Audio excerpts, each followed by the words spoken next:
વડોદરા શહેરમાં છેલ્લા એક અઠવાડિયાથી ચંદનચોર ટોળકી જે છે તે પોતાનો તરખાટ મચાવી રહી છે અને જુદા જુદા જગ્યાઓ છે ત્યાંથી ચંદનના વૃક્ષોની ચોરી છે તે કરવામાં આવી રહી છે. થોડા દિવસ પહેલાની વાત કરીએ તો MS યુનિવર્સિટીમાંથી જે ચંદનના વૃક્ષ છે તે ચોરાઈ ગયા હતા અને જે ચોર છે તે જે કટર મશીન છે તે લઈને આવ્યા હતા અને કટર મશીનની મદદથી ચંદનનું જે વૃક્ષ છે તેની ચોરી કરીને ફરાર થઈ ગયા હતા. ત્યારબાદ 2 દિવસ અગાઉની વાત કરીએ એટલે કે પરમ દિવસની વાત કરીએ તો એ જ યુનિવર્સિટીનું જે બોટનિક વિભાગ છે ત્યાંથી જે તસ્કરો છે તેમના દ્વારા આ ચંદનની જે છે તે ચોરી કરવાનો પ્રયત્ન કરવામાં આવ્યો હતો. ત્યારબાદ હવે ગઈકાલની વાત કરીએ તો ગઈકાલે વડોદરા મહાનગરપાલિકા દ્વારા સંચાલિત જે સરદાર બાગ આવેલું છે ત્યાંથી જે ચંદનનું વૃક્ષ છે તેની ચોરી જે છે તે કરવામાં આવી છે. પોલીસને અને સત્તાધીશોને શંકા છે કે આ જે ટોળકી સક્રિય થઈ છે તેના લગભગ 6 થી 7 સભ્યો છે અને તેઓ જે છે તે ચંદનના વૃક્ષની ચોરી કરીને તરખાટ મચાવતા હોય છે. બીજી વાત કરીએ તો લોકોને હવે પ્રશ્ન થતો હશે કે અન્ય કેમ કંઈ નહીં અને ચંદનની જ ચોરી કેમ? તો તમને જણાવી દઈએ કે જે લાલ ચંદન હોય છે તેની કિંમત ઇન્ટરનેશનલ બજારમાં અમૂલ્ય હોય છે એટલે કે કરોડોની કિંમતે તે વેચાતું હોય છે.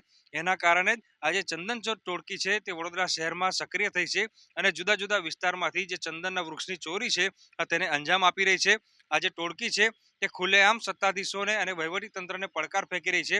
ત્યારે વડોદરા શહેરના પોલીસના સુરક્ષા કર્મચારીઓ અને કોર્પોરેશનના જે કર્મચારીઓ છે તેઓ અહીંયા માયકંગલા સાબિત થતા હોય તેમ લાગી રહ્યું છે અને જે ચંદન ચોર છે તે બેફામ અને બિંદાસ રીતે ચંદનની ચોરી કરીને વડોદરા શહેરમાંથી ફરાર થઈ જતા હોય છે.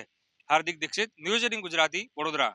વડોદરા શહેરમાં છેલ્લા એક અઠવાડિયાથી ચંદનચોર ટોળકી જે છે તે પોતાનો તરખાટ મચાવી રહી છે અને જુદા જુદા જગ્યાઓ છે ત્યાંથી ચંદનના વૃક્ષોની ચોરી છે તે કરવામાં આવી રહી છે.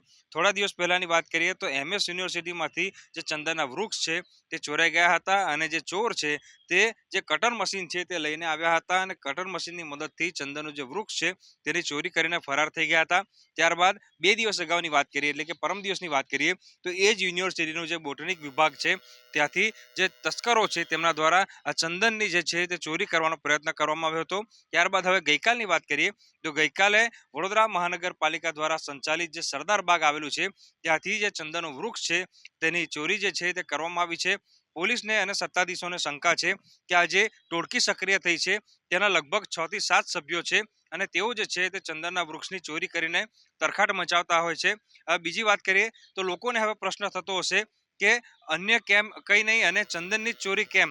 તો તમને જણાવી દઈએ કે જે લાલ ચંદન હોય છે તેની કિંમત ઇન્ટરનેશનલ બજારમાં અમૂલ્ય હોય છે એટલે કે કરોડોની કિંમતે તે વેચાતું હોય છે.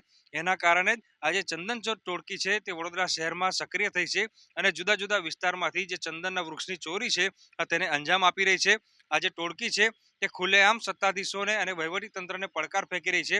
ત્યારે વડોદરા શહેરના પોલીસના સુરક્ષા કર્મચારીઓ અને કોર્પોરેશનના જે કર્મચારીઓ છે તેઓ અહીંયા માયકંગલા સાબિત થતા હોય તેમ લાગી રહ્યું છે અને જે ચંદન ચોર છે તે બેફામ અને બિંદાસ રીતે ચંદનની ચોરી કરીને વડોદરા શહેરમાંથી ફરાર થઈ જતા હોય છે. હાર્દિક દીક્ષિત, ન્યૂઝ 18 ગુજરાતી, વડોદરા.